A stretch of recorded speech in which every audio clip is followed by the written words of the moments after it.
Hi guys! Good morning and welcome back to my channel. So for today's video, hindi ako nakapag-video sa palengke. Kasi ang daming tugtog at ang daming tao. So ayan, nabili na namin ang mga kailangan namin. So we have the beef. So thank you so much Kuya JV from England. Thank you so much Kuya JV.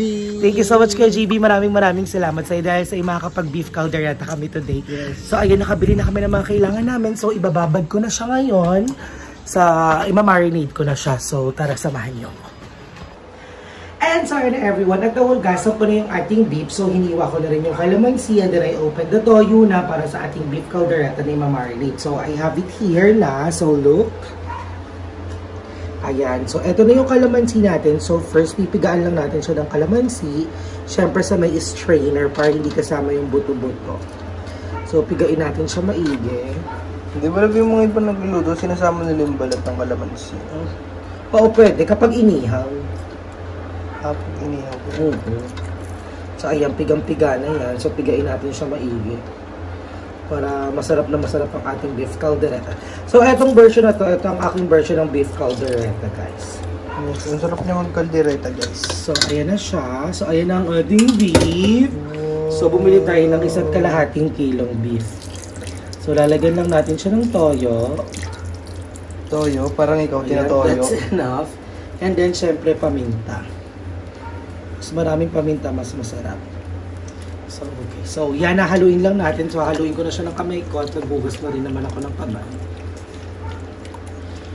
Ayan. So for now is ibababad muna natin siya for like 30 minutes to 1 hour para mas makuha niya yung lasa ng kalamansi at toyo. Kaya paminta. Yes, para lasang-lasa siya. So ayan everyone, ibababad ko lang muna to at babalik ko kayo mamaya kapag magluluto na ako syempre. So I'm so excited kasi first time na lang ulit namin makapag-beef namin ni Love. So ayan. So again, thank you so much Kuya JB from England. Maraming salamat sa iyo. Dan dahil sa iyo ay masarap na naman ang ulam namin at may kakainin naman ang aming mga bulati sa tiyan, di ba? Nang dahil sa beef na to, ang beef ay plangak pasabog. So ayan everyone. So i-marinate ko lang to at babalik ko kayo later, okay? And sorry na everyone, at I think tama na ang pagbababad ko ng ating beef. So we're gonna start cooking na. So nahiwa na lahat yung sibuyas, bawang, bell pepper at yung mga carrots and potatoes. So tinasamahan niyo na ako sa pagluluto ko. And so ayan na everyone, at mainit na ang ating kawali. So ilalagay na natin yung mga beef. Ay, ma-perfect siya. So, kailangan lang natin siyang i-stir for a while. So, pak lang nga. Again, Kuya JD, thank you so much from UK, England. Ayan. Maraming salamat, Kuya, sa iyong pa-beef caldereta. Nang dahil sa iyo, ang sarap ng lunch namin tonight. So, ayan everyone. So, i-stir ko lang siya. And then, after that, iaahon na natin siya. And then, magsisimula na tayo mag-isa ng ating sibuyas at bawang. So tara, samahan nyo kasi pagluluto ko. Let's go! And so, yun na everyone. At ayan, na-steer na natin ang ating beef. So the next step na gagawin natin is igigisa na natin ang ating sibuyas bawang. So dun lang tayo sa ating pinaglutuan. So, magkakasama na siya. Pwede naman niya yan.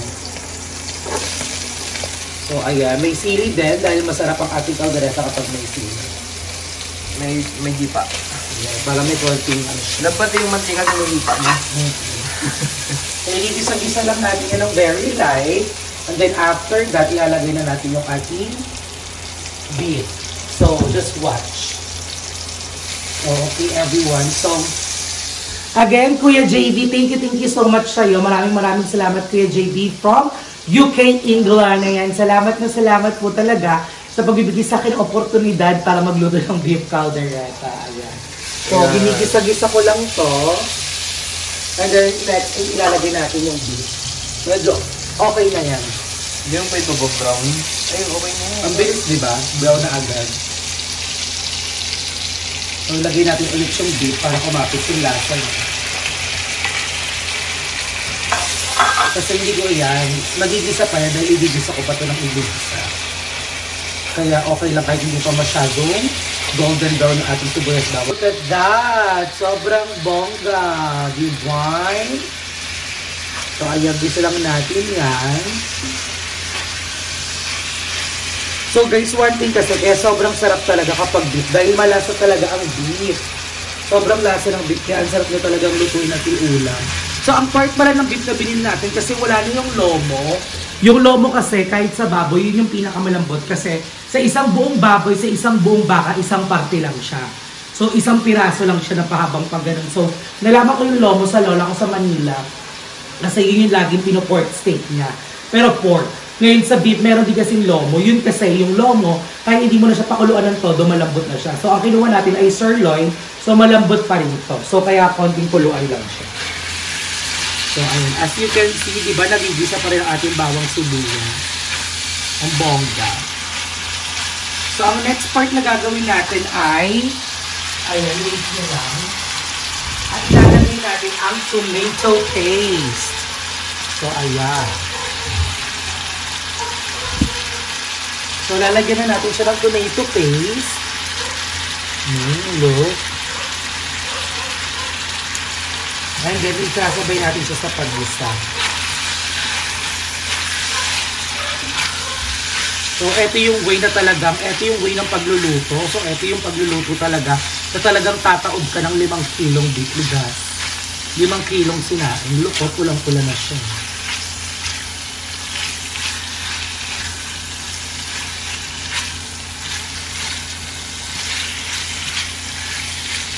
Ang bango.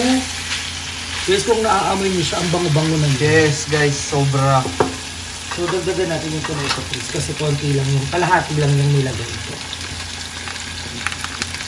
Lagay na nga natin siya lahat.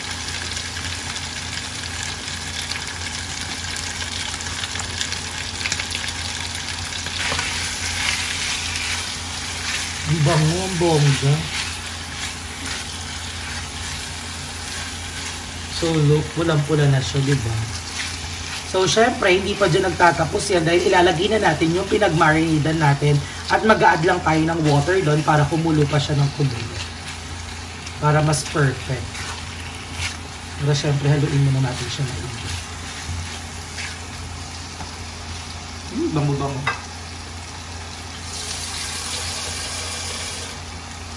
So, ito yung ating marinated. So, ilalagay natin siya dyan at pampakulo na rin. So, ayan. Naabangan na lang natin siya talagang kumulo na kumulo. And then, sa maging tuyo na siya. Ang bongga. And then, later, ilalagay na natin ang ating, syempre, hindi magiging beef caldereta to kung wala siyang liver spread. Liver spread. So yan everyone, so look at that. Tignan nyo naman, appetizing na kagad yung itsura niya. So babalik ako kayo mamaya kapag paluto na siya at pag ilalagay na natin yung ating carrots and potatoes. So ayan everyone, babalik ako kayo in a bit. Ayan, pak lang pasabog. So ayan everyone, nakapansin nyo ay kulong-kulo na siya. So ilalagay na natin yung ating liver spread. So ito talaga magpapasarap ng todo dito eh. So, ayan, ilalagay natin yung ating liver spread. Haluin natin yan. Actually, maganda ang liver spread din kasi siya din yung nagpapalapot ng mga niluluto natin. So, ayan, haluin lang natin dyan. So, medyo matagal pa to. Matagal-tagal na kuluan ka. Ayan. So, since nalagay na natin ang ating liver spread, ilalagay na rin natin ang ating potato at carrots para sumasabay na siya sa pagpalambot at pagpapaiga ng ating beef caldereta. Ang bongga. Oh, nakikita nyo, sobrang appetizing. Diba? Usok lang eh. So, maliliit lang yung hiwa. Ay, namaya na pala siguro itong ating kasi maliliit lang yung hiwa ko para madami kasi gusto nila ng maliliit lang para mas madali siya. So, ito ay papakuluan lang natin ng papakuluan and then babalikan ko kayo kapag paluto na siya. Okay? Bye everyone! And so ayan na everyone. So as you can see, ayan kulong-kulo na ang ating kinambolar at ang hinihintay na lang natin dito ay umiwalay ang sauce at mantika. So but now ilalagay na natin ang ating mga veggies. Ayan, ang ating carrots and ang ating potato. So ayan, papakuluan lang natin siya dyan. And then after that, ilalagay na ang ating bell pepper. So isasabay na natin siya sa pagkulo para lumambot na rin siya. So look, bango na, yun na everyone. Paklang at pasabog na siya, diba? So, hintayin na natin kumulo hanggang sa magmantikayan. And then after that, good to go at magkakain na tayo. Again, thank you so much, Kuya JV. Ayan, maraming salamat po. So, tara, let's go.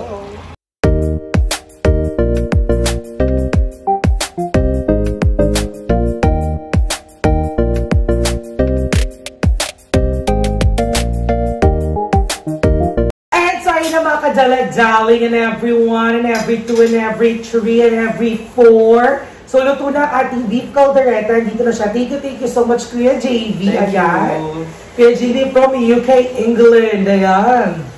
British. Do you know how to speak English? No. Why? Because I don't know English. You don't know English? Yes. You don't know English because? So, ayan again. So, ito na ang beef caldereta. Luto na siya. So, titikman na natin siya the moment of truth. So, kain na. Let's go. Let's go. So, ayun. I'm so happy. I'm so hungry. Are you hungry? No. Oh, you're not hungry? Stand up. Don't eat. So, ang perfect ng pagkakaluto ko. Malambot na yung pinaka-beef niya. Yes. Yes. Ano yung yes? Yes. So, ang perfect ng sauce mo, love. So, yung sauce natin ay red na red. So, medyo, di ba may sili to, kaya maangang siya, may sipa, kaya mas masarap ang kain dito. How is it? How is it? How is it? Ganyan ang pangalan ko. Nakalimutan ng pangalan. So, ikwento mo na sa kanila, di ba yung going to start working na? Mag-work na po kasi sila.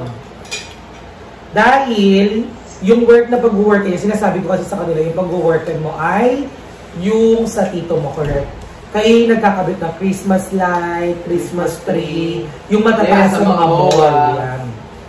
Basta mga SM yun, di ba? Parang maraming branches ng SM. Around Metro Manila lang ba? Manila lang? Merong Tagaytay. Ay, totoo ba? Totoo? Ano, perfect.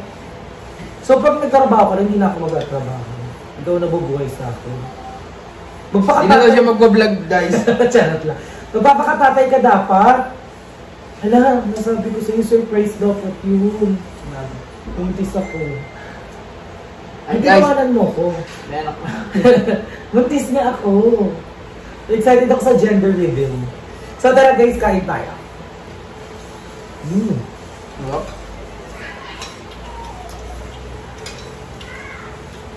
Sobrang bonggat ako talaga kapag beef ang ulam. Yung kamay mo nakabakit ko sa akin.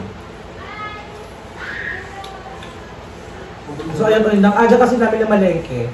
Kaya may nakuha pa kami sirloin. Usually, kapag hapon ka na pumunta or mga 12, wala ka na makukuha sirloin. Puro mga ano na, buto-buto na siya. Kung pang beef caldereta siya, pero kailangan mo siyang i-pressure cooker. Unlike this, hindi mo siya kailangan i-pressure cooker. Diba? So, una yung pag-inom namin ng juice sa pagkain namin. Naubos na.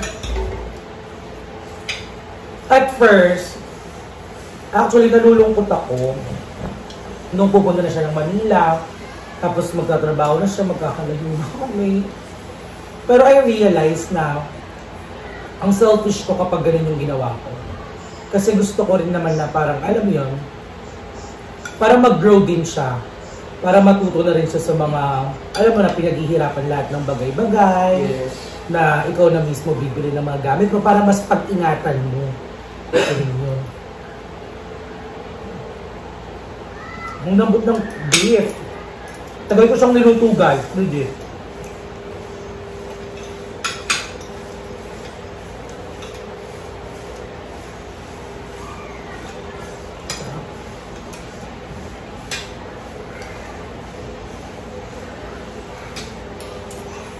Guys, gayahin niyo itong luto na to. Perfect. Promise. Sarap talaga. Yung todo. Doon perfect ang sirloin guys. Hindi na siya kailangan i-pressure cooker pakuluan ng sobrang tagal. Gawin niyo lang yung pagkakaluto ko talaga. Ang bongga. Ang sarap.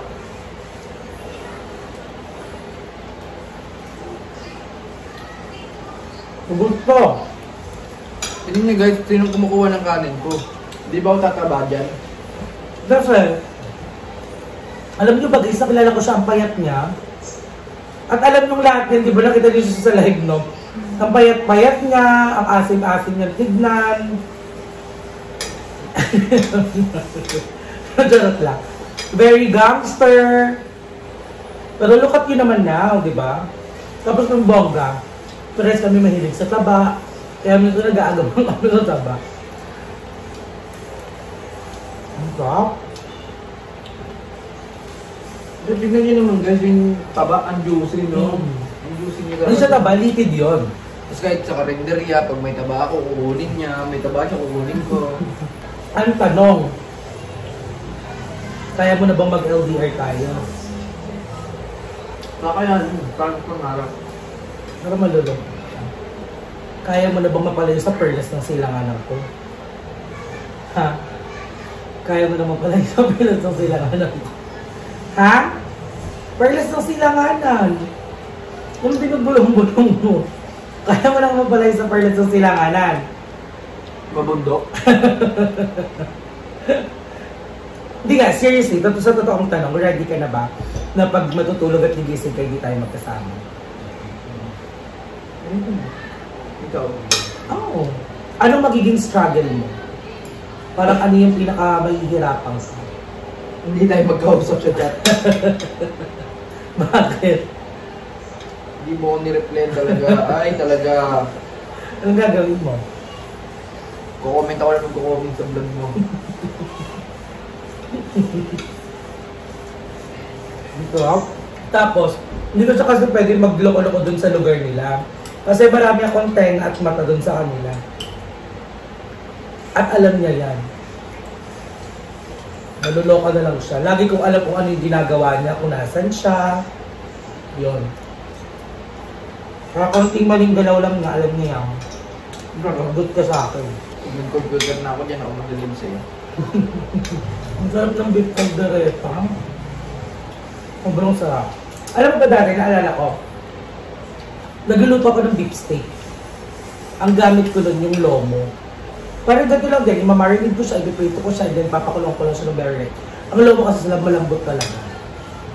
Actually, pinagpilihan kagabi sa live ko kung anong lulutuin ko. Kasi sabi ko kasi gusto kong gumawa ng burger steak from scratch, yung talagang ground pork, and then ako mismo gagawang burger sa kanya, and then gagawin ko yung burger steak sauce. So, pero mas pinili nila beef caldereta, kasi nga, you'll never get wrong with beef caldereta talaga. Na kapag ito ang ulam at pagkain talaga, sigurado marami kang kakainin. Ang lasa ng beef, no? Pero may kakilala kong tao, hindi siya kumakain ng beef. Kahit corned beef, kahit yung mismong baka talaga, parang nalalansahan siya. Naaangguhan. Ako naman hindi ako kumakain ng kambing. Natin ba na kambing? Yung kalderetang kambing? Hindi, ibang lutong kambing. Yung kambing kasi natikman ko nun na kaldereta, parang may anggop factor siya. Parang ang sarap nung nakuha mo. Akin lang. Hindi. Sarap na rin Ito pala yung nakuha ko din.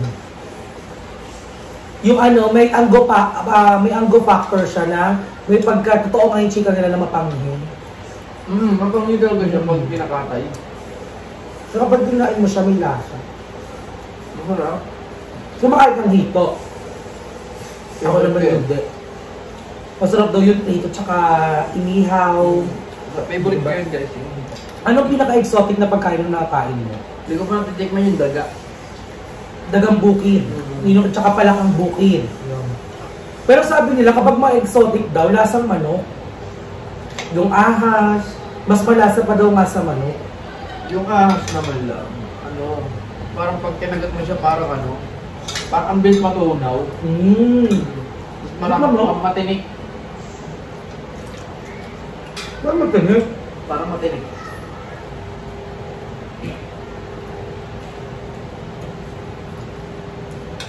Kasi yung tropa ko, yung papa niya, nagluto ng ahas. Nahuli nila. Niluto. Masarapan naman ako Nalaman ko na ahas, doon ako. Kasi bata ka pa nung. Siyempre pag bata tayo, ignorante tayo sa mga bagay-bagay.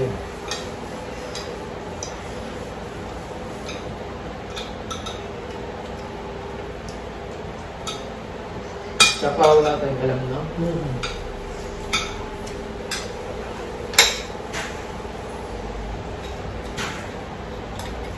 So, enjoy lang everyone. So, hanggang dito na lang ang video natin. I-enjoy lang namin ang pagkain namin. Yes. We love. And maraming salamat again, Kuya JV. Ayan from UK, England. Thank you so much sa'yo for giving us an opportunity to have this wonderful dish. So, ayan, thank you. And sa mga daladaling so dyan, sa mga mamchi ko, may mamchi forever. Alam mo na yan. And may mamchi, alam mo na rin yan. At sa mga momshies ko dyan, sa lahat ng momshies ko, maraming salamat sa inyo for always supporting me and supporting all the bayuts and for always being there for us. And syempre sa mga daladalings ko dyan. And please, support my video and also the video of all the bayuts. Ayan, maraming salamat. Just click like and share. Ayan, thank you so much. And subscribe, syempre. So hanggang dito na lang ang video natin. I miss you, Impactas and Madam Ivan. I miss you guys. And magkita-kita tayo very soon. At maraming salamat sa panonood ng video na tayo. I love everyone!